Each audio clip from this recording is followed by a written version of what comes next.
തൃശ്ശൂർ ജില്ലയുടെ തെക്കേ അറ്റത്തായി ചാലക്കുടി പുഴയുടെ തീരത്ത് സ്ഥിതി ചെയ്യുന്ന ഒരു ഗ്രാമമാണ് അന്നംനട. ഇന്ന് നമുക്ക് അന്നംനട ഗ്രാമപഞ്ചായത്തിൻ്റെ വിശേഷങ്ങൾ നോക്കാം. സ്വാഗതം. എൻ്റെ പഞ്ചായത്ത് അന്നംനട.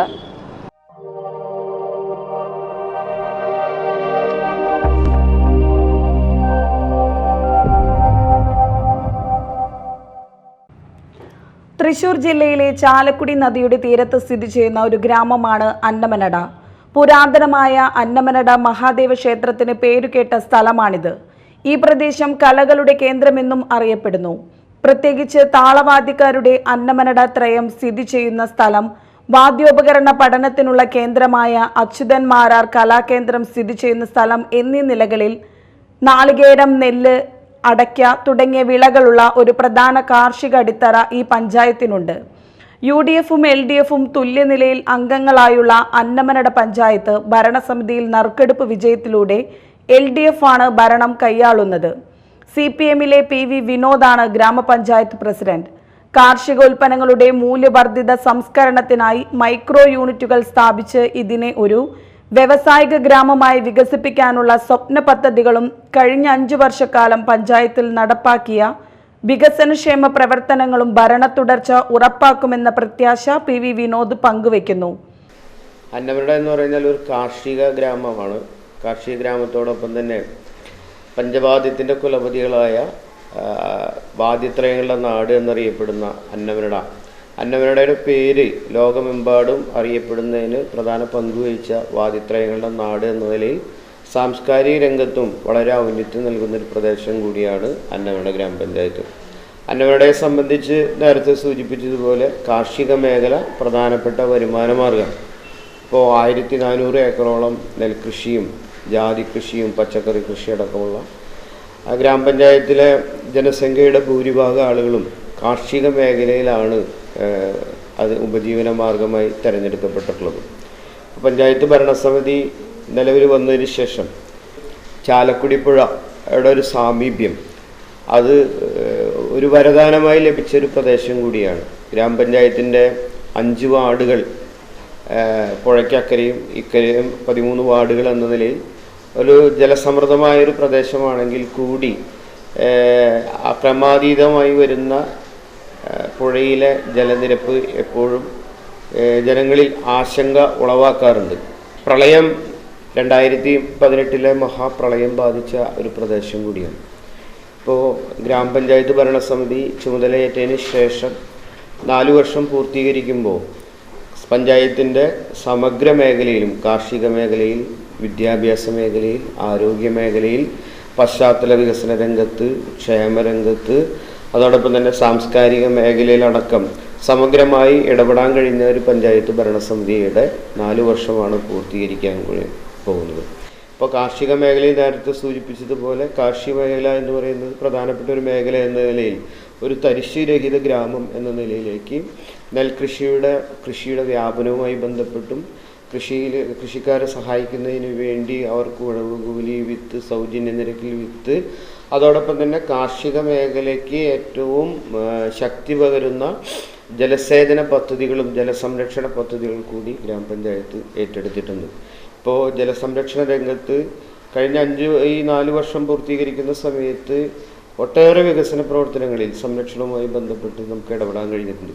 ഇപ്പോൾ ചെറിയഞ്ചാൽ എന്ന് പറയുന്ന പഞ്ചായത്തിലെ 7.2 ഏക്കർ വിസ്തൃതിയുള്ള ചെറിയഞ്ചാൽ കെട്ടി സംരക്ഷിക്കുന്നതിന് വേണ്ടി സംസ്ഥാന സർക്കാരിൻ്റെ ബഡ്ജറ്റിൽ 1,25,00,000 രൂപ വകയിരുത്തിക്കൊണ്ട് 1ാം ഘട്ടം പൂർത്തീകരിക്കുകയും 2ാം ഘട്ടം 1,80,00,000 രൂപ വകയിരുത്തിക്കൊണ്ട് അതിൻ്റെ സംരക്ഷണ പ്രവർത്തികൾ ആരംഭിച്ചു. അതിനെ ഒരു ജലാശയ സംരക്ഷണത്തോടൊപ്പം തന്നെ ഒരു പ്രാദേശിക ടൂറിസമാക്കി മാറ്റുന്നതിന് വേണ്ടിയിട്ടുള്ള അതിൻ്റെ ചുറ്റും നടപ്പാത വിരിച്ച് അതിനാവശ്യമായ ഇലക്ട്രിഫിക്കേഷനൊക്കെ നടത്തി വൈകുന്നേരങ്ങളിൽ ഇരിക്കാൻ കഴിയുന്ന രീതിയിലേക്കൊക്കെ തന്നെ ഒരു ഗ്രാമീണ ടൂറിസം മേഖലയുമായി ബന്ധപ്പെടുത്തി അതിനെ ഉയർത്തണം എന്നുള്ളതാണ് പഞ്ചായത്ത് ആഗ്രഹിക്കുന്നത്. അതോടൊപ്പം തന്നെ എരിയാങ്കുടി തുറ കെട്ടി സംരക്ഷിക്കുന്ന പ്രവർത്തനം പൂർത്തീകരിക്കാൻ കഴിഞ്ഞിട്ടുണ്ട്.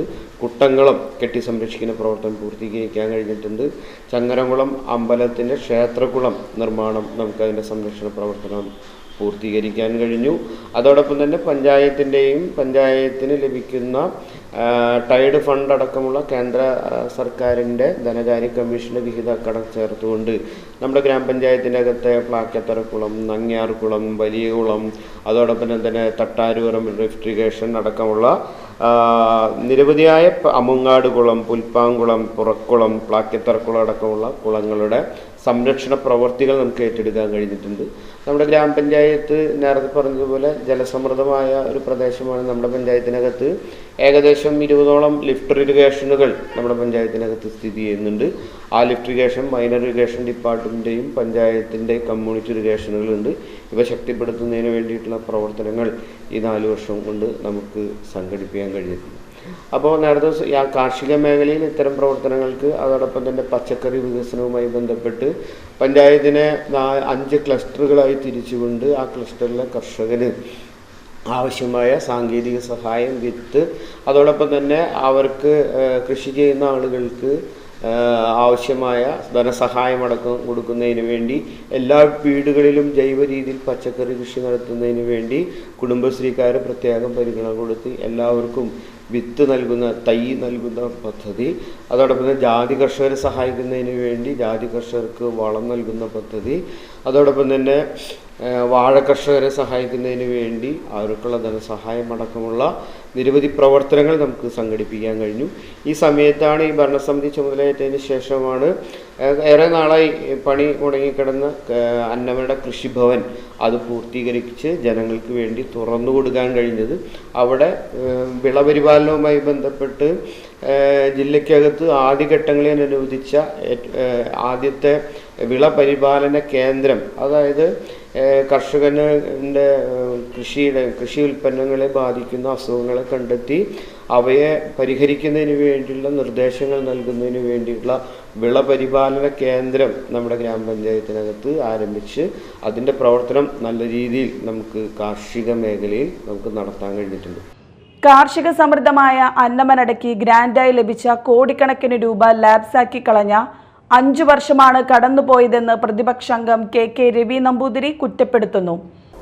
ഈ പഞ്ചായത്ത് യഥാസമയം പദ്ധതി വിഹിതം ചെലവഴിക്കുന്നതിലും അതുമാതിരി അത് നടപ്പാക്കുന്നതിലുമുള്ള കാലതാമസത്തിൻ്റെ ഭാഗമായിട്ട് ഒട്ടനവധി പദ്ധതി വിഹിതം പഞ്ചായത്തിന് നഷ്ടപ്പെട്ടു പോയിട്ടുണ്ട്.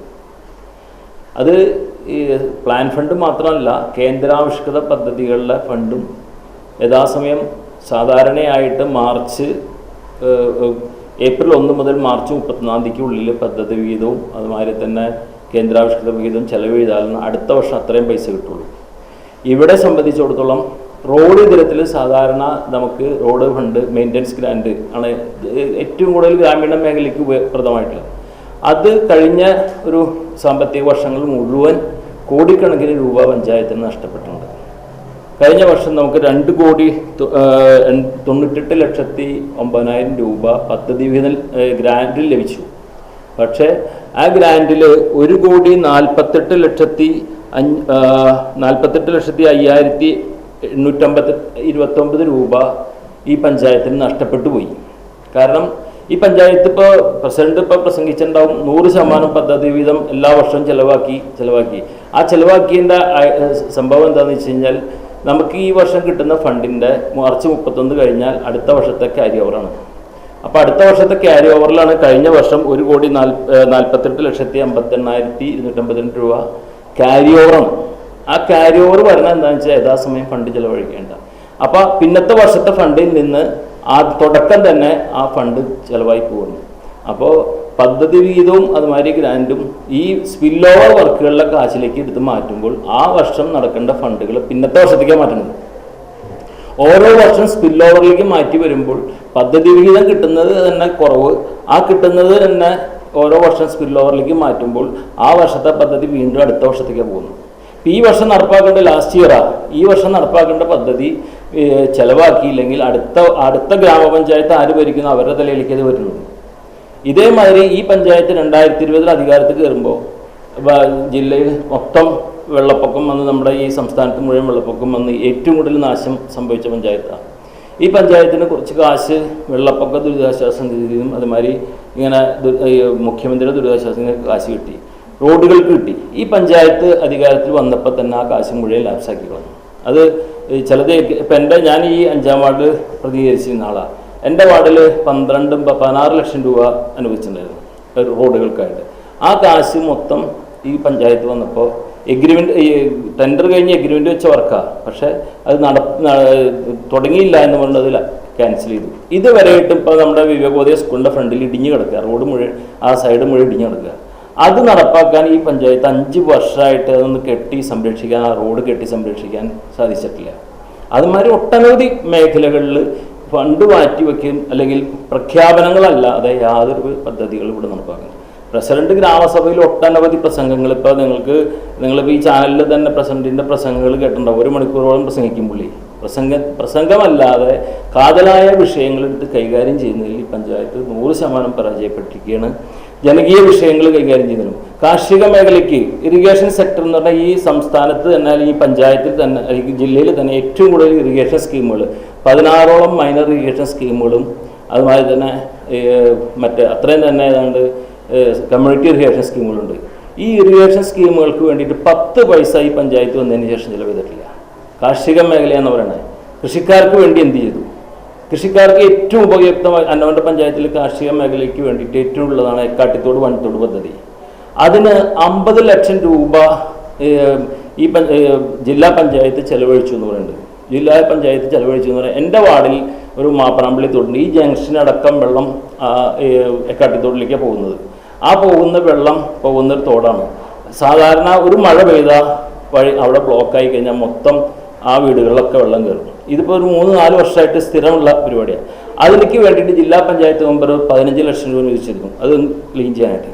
ആ പൈസ അടക്കം ഈ വെണ്ണുത്തറ പദ്ധതിയിലേക്ക് വേണ്ടി മാറ്റിവെച്ചു. അതടക്കം 50 ലക്ഷം രൂപ ചെലവ് ചെയ്തു. ഒരു വ്യക്തിയുടെ 4 പുറം കെട്ടിക്കൊടുത്തതല്ലാതെ ഒരു പദ്ധതി അവിടെ നടന്നില്ല. നിങ്ങൾ ഈ ദൃശ്യമാധ്യമങ്ങളും അതുമാതിരി പത്രമാധ്യമങ്ങളും ഒരു കാര്യം ചെയ്യേണ്ടതെന്ന് വെച്ചാൽ ഒരു സോഷ്യൽ ഓഡിറ്റ്, ഇത് പ്രഖ്യാപനങ്ങൾ കഴിഞ്ഞ പദ്ധതികളിലൊരു സോഷ്യൽ ഓഡിറ്റ് നടത്തേണ്ടതാണ്. കാരണം ഈ തുറകൾ മുഴുവൻ നടന്ന് ഒന്ന് നോക്കിയാൽ ഇപ്പോൾ കഴിഞ്ഞ കാലങ്ങളിൽ ചെലവ് ചെയ്ത അല്ലെങ്കിൽ അത് കെട്ടി സംരക്ഷിച്ചു എന്ന് പറഞ്ഞ തോടുകളും അതുമാതിരി ഈ കുളങ്ങളും ചണ്ടിയും പായലും നിറഞ്ഞിട്ട് ഒരു മീനെ പോലും ഇടാൻ പറ്റാത്ത അവസ്ഥയിൽ, അല്ലെങ്കിൽ ഒരു മീൻ പോലും പിടിക്കാൻ പറ്റാത്ത, ഒരാൾക്ക് കുളിക്കാൻ ഇറങ്ങാൻ പറ്റാത്ത അവസ്ഥയിലാണ് ഈ തോടുകൾ മുഴുവൻ കിടക്കുന്നത്. അപ്പോൾ കാർഷിക മേഖലയ്ക്ക് ചെലവ് ചെയ്തു എന്ന് പറഞ്ഞത് കൃഷിക്കാർക്ക് യാതൊരുവിധ ഉപകാരമില്ലാത്ത പദ്ധതികളാണ് ചെലവ് ചെയ്തത്. ചിറയഞ്ചാൽ പദ്ധതി എന്ന് പറഞ്ഞാൽ ഈ പഞ്ചായത്തിൽ നിന്നല്ല, ജനകീയാസൂത്രണം തുടങ്ങിയ കാലം തൊട്ട് പറയുന്ന പദ്ധതിയാണ്. ജനകീയാസൂത്രണം തന്നെ തട്ടിപ്പാണ്. കാരണം 71-74 ഭരണഘടന ഭേദഗതിയിലൂടെ പഞ്ചായത്ത് രാജ് ആക്ട് നടപ്പാക്കിയ പഞ്ചായത്ത് രാജ് എന്ന് പറയാതിരിക്കാൻ വേണ്ടിയിട്ടാണ് ജനകീയാസൂത്രണം കൊണ്ടുവന്നത്. അല്ലാതെ അത് അധികാരം മുഴുവൻ ജനങ്ങളിലേക്ക് എത്തിച്ചത് ഗാന്ധിജി വിഭാവനം ചെയ്ത പഞ്ചായത്ത് ഗ്രാമസ്വരാജിന് വേണ്ടിയിട്ടുള്ള പദ്ധതി വിഹിതം മുഴുവൻ ഗ്രാമങ്ങളിലെത്തിയാലാണ് ചെലവഴിക്കാൻ പറ്റുള്ളൂ എന്നൊരു അടിസ്ഥാനത്തിലാണ് പദ്ധതി വിഹിതങ്ങൾ മുഴുവൻ ഗ്രാമങ്ങളിലേക്ക് വന്നത്. പക്ഷേ പലപ്പോഴും സംഭവിക്കുന്നത് ഗ്രാമങ്ങൾ വേണ്ടത്ര പ്രാധാന്യം കൊടുക്കാതെ ഫണ്ട് ചെലവഴിക്കുക എന്നുള്ള ഉദ്ദേശത്തോട് മാത്രമാണ് പലപ്പോഴും ഇവിടെ നടക്കുന്നത്. അതിൻ്റെ പുറത്താണ് ഇപ്പോൾ ചിറയഞ്ചാൽ പദ്ധതിക്ക് വേണ്ടിയിട്ട് 1,28 ലക്ഷം രൂപ 30 ലക്ഷം രൂപ ഈ വർഷം ചെലവ് ചെയ്തു. ഈ ചെലവ് ചെയ്തു എന്ന് പറഞ്ഞാൽ അവിടെ നിങ്ങൾ പോരും വഴിക്ക്, നിങ്ങളിപ്പോൾ മാളയിൽ നിന്ന് പോരണ വഴിക്കാണ്, അവിടെ വണ്ടി നിർത്തി നോക്കുക. വേനൽക്കാലത്ത് അവിടെ വെള്ളം കിട്ടണമെങ്കിൽ എക്കാട്ടിത്തോടിയിൽ നിന്ന് ഒരു തോടുണ്ടായിരുന്നു, അത് പുനഃസ്ഥാപിച്ചാൽ മാത്രമാണ് അതിലേക്ക് വെള്ളം കിട്ടുള്ളൂ. ഇത് ഈ സ്കീം എന്ന് പറഞ്ഞാൽ 17-18 വാർഡുകളിലേക്ക് വെള്ളം ലഭിക്കാൻ വേണ്ടിയിട്ടാണ് വേനൽക്കാലത്ത് കുടിവെള്ള സ്കീം കൂടിയത്. കാരണം ഈ നനവെള്ളം ഉണ്ടെങ്കിലാണ് കിണറുകളിൽ വെള്ളം ഉണ്ടാവുള്ളൂ. അപ്പോൾ കുടിവെള്ള സ്കീം കൂടിയാണ്. അത് ചെലവഴിക്കുക അവിടെ 1,28,00,000 വീണ്ടും ഇപ്പോഴും വെച്ചിട്ടുണ്ട് കാശ്, ഇപ്പോഴും അനുവദിച്ചിട്ടുണ്ട്. എത്രയോ കോടി, 1.25 കോടി രൂപ ഇപ്പോഴും വെച്ചിട്ടുണ്ട്. പക്ഷേ ജനങ്ങൾക്ക് ഉപകാരപ്രദമായ രീതിയിലല്ല ഇപ്പോഴും അവിടെ നടക്കുന്ന സംഗതികൾ. അതിലേക്ക് വെള്ളം എക്കാട്ടിത്തോടിൽ നിന്ന് വെള്ളം വരുന്ന, പുറക്കുളത്ത് നിന്ന് വെള്ളം വരുന്ന തോട് മൂടിക്കളഞ്ഞു സ്വകാര്യ വ്യക്തികൾ. അത് തുറന്ന് അതിലേക്ക് ഈ ജലാശയത്തിലേക്ക്, ചിറയഞ്ചാൽ ജലാശയത്തിലേക്ക് വെള്ളം വന്നാലാണ് വേനൽക്കാലത്ത് സുലഭമായി വെള്ളം ലഭിക്കുള്ളൂ. അതിനുള്ള പദ്ധതി ഇപ്പോഴും ഈ സ്കീമുകളിലൊന്നും നോക്കിയിട്ടില്ല. ആ പൈസ അടിച്ചു മാറ്റാൻ വേണ്ടിയിട്ട് ശുദ്ധമായ അഴിമതി നടത്താൻ വേണ്ടിയിട്ട് ഈ സർക്കാരും അല്ലെങ്കിൽ ഇതിൻ്റെ പഞ്ചായത്തും അതിൻ്റെ ഭരണകക്ഷിയുടെ നേതൃത്വവും ഇതിന് അഴിമതി നടത്താൻ വേണ്ടിയിട്ടാണ് ഇത്തരം പദ്ധതികൾ നടപ്പാക്കുന്നത്.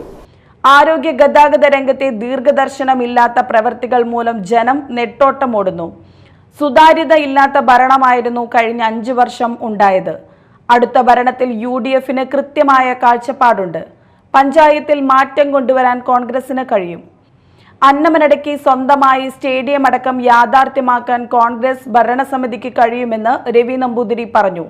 ഈ പഞ്ചായത്തിന്റെ പോരായ്മകൾ നികത്തി അടുത്ത പഞ്ചായത്ത് കമ്മിറ്റി ഞങ്ങളുടെ കാഴ്ചപ്പാട് ഇവിടെ ആദ്യം തന്നെ നമ്മളെ കുട്ടികൾക്ക് വേണ്ടിയിട്ട് സ്റ്റേഡിയം, ടർഫ് കോർട്ടും അത് അനുബന്ധിച്ച് വോളിബോളിനും ഫുട്ബോളിനും വേണ്ടിയിട്ടുള്ള സൗകര്യങ്ങൾ ഒരുക്കുക. അത് ഞങ്ങളുടെ ഒരു കാഴ്ചപ്പാടാണ്. ക്രിമിറ്റോറിയം 5 വർഷമായി ഈ പഞ്ചായത്ത് അധികാരത്തിൽ ക്രിമിറ്റോറിയത്തിന് വേണ്ടിയിട്ട് ഒന്നും ചെയ്തിട്ടില്ല. ഞങ്ങൾ വരികയാണെങ്കിൽ, ഞങ്ങൾ വന്നാൽ ക്രിമിറ്റോറിയത്തിന് സ്ഥലം കണ്ടെത്തി അത് ക്രിമിറ്റോറിയം നിർമ്മിക്കാൻ വേണ്ട നടപടികൾ ഞങ്ങൾ ചെയ്യും. അതായിരിക്കും ഞങ്ങളുടെ ഏറ്റവും വലിയ. കാരണം ഈ പഞ്ചായത്ത് ഇപ്പോൾ ഒരാൾ മരിച്ചാൽ കൊരട്ടി പഞ്ചായത്തോ അല്ലെങ്കിൽ കൊരട്ടി പഞ്ചായത്ത് കേടാണെങ്കിൽ പിന്നെ മേലൂര് അല്ലെങ്കിൽ ആലുവ അല്ലെങ്കിൽ ഇരിഞ്ഞാലക്കുടയ്ക്ക് കൊണ്ടുപോകണം. ഒട്ടനവധി പാവപ്പെട്ട ആൾക്കാരാണ് കോളനികൾ. എൻ്റെ വാർഡിൽ തന്നെ ഇപ്പോൾ ഒരു 10-200 വീടുകളുണ്ട്. അവർക്കൊന്നും ക്രിമിറ്റോറിയം ഇല്ലാതെ ഒന്നും ചെയ്യാൻ പറ്റില്ല. കാരണം 3 സെൻറ്റിലാണ് കോളനികളാണ്. അപ്പോൾ ഈ പഞ്ചായത്ത് ഒട്ടനവധി പ്രദേശത്ത് പിന്നെ ചിലത് പാടത്തെ വീട് വെച്ചാണ്. അപ്പോൾ അവിടെ ക്രിമിനേഷൻ നടക്കാൻ പറ്റില്ല. അപ്പോൾ ഇങ്ങനെയുള്ള ആവശ്യത്തിന് വേണ്ടി ഒരു ക്രിമിറ്റോറിയം ഈ പഞ്ചായത്തിന് അത്യന്താപേക്ഷിതമാണ്. അതിന് എന്ത് വില കൊടുത്തും അടുത്ത പഞ്ചായത്ത് കമ്മിറ്റി വന്നാൽ ഞങ്ങൾ നടപ്പാക്കും. പിന്നെ ഈ സ്റ്റേഡിയം നടപ്പാക്കും. ആയുർവേദ ആശുപത്രി ഇവിടെ ഇപ്പോൾ ഇനി യാതൊരുവിധ ഡെവലപ്മെൻറ്റ് നടക്കില്ല. TN പ്രതാപൻ MLA ആയിരിക്കുമ്പോൾ അദ്ദേഹം പറഞ്ഞതെന്ന് ഈ പഞ്ചായത്ത്, അന്ന് LDF പഞ്ചായത്താണ്, അന്ന് പറഞ്ഞു എൻ്റെ ആസ്തി വികസനത്തിന് ഞാൻ 2 കോടി രൂപ തരാം, ആശുപത്രി വെക്കി സ്ഥലം കണ്ടെത്തി മാറ്റുകയാണെങ്കിൽ 2 കോടി രൂപ തരാമെന്ന് പറഞ്ഞു. പിന്നെ അന്ന് അതിന് തയ്യാറായില്ല. ഇപ്പോൾ അതിനുവേണ്ടി സ്ഥലം കിട്ടിയിട്ടുണ്ട്. അതിന് നാമിൻ്റെ 1 കോടി രൂപ കിട്ടിയിട്ടുണ്ട്. അത് പൂർത്തീകരിച്ച് അവിടെ നല്ലൊരു പ്രവർത്തന സജ്ജമായ ഇതിനേക്കാൾ ആധുനിക സൗകര്യത്തോടു കൂടി ഒരു ഹോസ്പിറ്റൽ അവിടെ ഉണ്ടാക്കും. അതുമാതിരി തന്നെ സ്റ്റേഡിയം, സ്ഥലം കിട്ടിയെടുത്ത് സ്റ്റേഡിയം ഉണ്ടാക്കും. അവിടെ വഴി, സ്ട്രീറ്റ് ലൈറ്റും. ഇപ്പോൾ അവിടെ ഈ കൃഷിഭവൻ റോട്ടിൽ സബ് രജിസ്ട്രാർ ഓഫീസുണ്ട്, കൃഷിഭവനുണ്ട്. ഇനിയും സ്റ്റേഡിയം വരാൻ പോകും. പഞ്ചായത്ത് ഓഫീസ്, മറ്റേ ആയുർവേദ ആശുപത്രി അവിടെ വരാൻ പോകും. അവിടേക്ക് പോണ വഴിയിൽ ഒരു ലൈറ്റ് പോലും ഇല്ല. ലൈറ്റ് ഇടാനായിട്ട് പോസ്റ്റ് വലിച്ച് ലൈൻ വലിക്കണം. അതിന് സ്പെഷ്യൽ സാങ്ഷൻ വേണം. സ്ട്രീറ്റ് മെയിൻ മാത്രം പോരാ. ആ സ്ട്രീറ്റ് മെയിൻ വലിച്ച് അവിടെ ലൈറ്റ് ഇടാനുള്ള സൗകര്യം ഞങ്ങൾ ഏർപ്പെടുത്തി. ഞങ്ങൾ വരികയാണെങ്കിൽ അതൊക്കെ ചെയ്യണം എന്നുള്ള കാഴ്ചപ്പാട് ഞങ്ങൾക്ക്. അതുമാതിരി തോടുകളുടെ സംരക്ഷണം, കൃഷി പമ്പ് സെറ്റുകൾ, ഞാൻ പറയും ഇറിഗേഷൻ സ്കീമുകൾ 16 എണ്ണമാണ് ഈ പഞ്ചായത്തിലുള്ളത്. കൃഷിക്കാർക്ക് സൗകര്യം ഒരുക്കുന്നതിന് വേണ്ടിയിട്ടുള്ള പദ്ധതികളുമായിട്ട് ഉൽപ്പാദന മേഖലയിൽ കൂടുതൽ ഫണ്ട് കണ്ടെത്തി, അതുമാതിരി വനിതാ വ്യവസായ എസ്റ്റേറ്റിൽ പുതിയ സംരംഭങ്ങൾ ആരംഭിക്കാനായിട്ടുള്ള പദ്ധതികളുമായിട്ട് ഞങ്ങൾ മുന്നോട്ട് പോകും. വിദ്യാഭ്യാസ മേഖലയ്ക്ക് വേണ്ടിയിട്ട് കൂടുതൽ സ്പെഷ്യൽ കോച്ചിങ് ക്ലാസ്സുകളും അതുമാതിരി കോച്ചിങ് പദ്ധതികളുമായിട്ട് ആരംഭിക്കും. ആ കാഴ്ചപ്പാടിലാണ് ഞങ്ങൾ എല്ലാ രംഗത്തും. അതുമാതിരി അംഗൻവാടികൾ മുഴുവൻ നവീകരിക്കാനുള്ള പദ്ധതികളുമായിട്ട് മുന്നോട്ട് പോകാനുള്ള പരിപാടിയാണ്. അംഗൻവാടികൾ ഇപ്പോൾ ഒട്ടനവധി അംഗൻവാടികൾ സൗകര്യമില്ലാത്തതുണ്ട്. ചിലത് ഡിജിറ്റലൈസ് ചെയ്തെന്ന് പറഞ്ഞിട്ട് കാര്യമില്ല. ഈ പഞ്ചായത്തിൽ 32ഓളം അംഗൻവാടികളുണ്ട്. ആ അംഗൻവാടികളിൽ ഭൂരിഭാഗവും സ്ഥലപരിമിതി, അതുമാതിരി ബിൽഡിങ്ങിൻ്റെ സൗകര്യമില്ലായ്മയിലും വരുന്നുണ്ട്. അതൊക്കെ നല്ല സ്മാർട്ട് അംഗൻവാടികളാക്കി മാറ്റാനുള്ള പദ്ധതികളുമായിട്ട് മുന്നോട്ട് പോകും. സ്കൂളുകളിൽ സ്പെഷ്യൽ കോച്ചിങ്ങുകൾ കൊടുത്ത് കുട്ടികളെ കുറേ വിദ്യാഭ്യാസ മേഖലയിലേക്ക് പുരോഗതി കൈവരിക്കുന്ന നേട്ടങ്ങളുമായിട്ട് മുന്നോട്ട് പോകാനാണ് ഞങ്ങളുടെ കാഴ്ചപ്പാട്. LDF അധികാരത്തിലെത്തിയാൽ പഞ്ചായത്തിന് സ്വന്തമായി ക്രിമിറ്റോറിയം കൊണ്ടുവരാനുള്ള നടപടികൾ, വിദ്യാഭ്യാസ രംഗത്ത് കൂടുതൽ സജ്ജീകരണങ്ങൾ, കുടുംബശ്രീ സംവിധാനം കൂടുതൽ മെച്ചപ്പെടുത്തൽ, മാലിന്യ നിക്ഷേപത്തിന് നൂതന മാർഗങ്ങൾ എന്നിവ നടപ്പാക്കുമെന്ന് വിനോദ് പറഞ്ഞു. ഈ 4 വർഷം പൂർത്തീകരിച്ചു കഴിയുമ്പോൾ ഏറ്റവും പ്രധാനപ്പെട്ട ഒരു പ്രവർത്തനമാണ് ഗ്രാമപഞ്ചായത്ത് നടത്തിയ വിദ്യാഭ്യാസ മേഖലയിലുള്ള പ്രവർത്തനം. പഞ്ചായത്തിൻ്റെ ഒരു വിദ്യാഭ്യാസ ലക്ഷ്യമെന്ന് പറയുന്നത് തന്നെ -2 മുതൽ +2 വരെയുള്ള വിദ്യാഭ്യാസ പ്രവർത്തനങ്ങളിൽ ഇടപെട്ട് പ്രവർത്തിക്കുക. നമുക്കറിയാം, ഒരു റോഡുണ്ടാക്കിയാൽ, തോടുണ്ടാക്കിയാൽ അത് കാലവർഷം കൊണ്ട്, പ്രളയമൊക്കെ കൊണ്ട് വേണ്ടി നഷ്ടപ്പെടാം. പക്ഷേ അറിവ് എന്നുള്ള ഒരു 2 തലമുറകൾ തമ്മിലുള്ള പാലം എന്ന് പറയുന്നത് അറിവ് എന്നുള്ള തിരിച്ചറിവിൻ്റെ ഭാഗമായി ഒരു സംസ്കാര സമ്പന്നരായ, വിദ്യാസമ്പന്നരായ, ഒരു സാമൂഹ്യ പ്രതിബദ്ധതയുള്ള ഒരു യുവതലമുറയെ വാർത്തെടുക്കുന്നതിന് വിദ്യാഭ്യാസ മേഖലയിൽ ക്രിയാത്മകമായി ഇടപെട്ടാണ് പഞ്ചായത്ത് പ്രവർത്തിക്കുന്നത്. പഞ്ചായത്തിൻ്റെ നേരത്തെ പറഞ്ഞതുപോലെ -2 മുതൽ +2 വരെ എന്നൊരു അംഗനവാടി മുതൽ സിവിൽ സർവീസ് എന്നുവരെയാണ് നമ്മുടെ വിദ്യാഭ്യാസ രംഗത്തെ ഇടപെടൽ.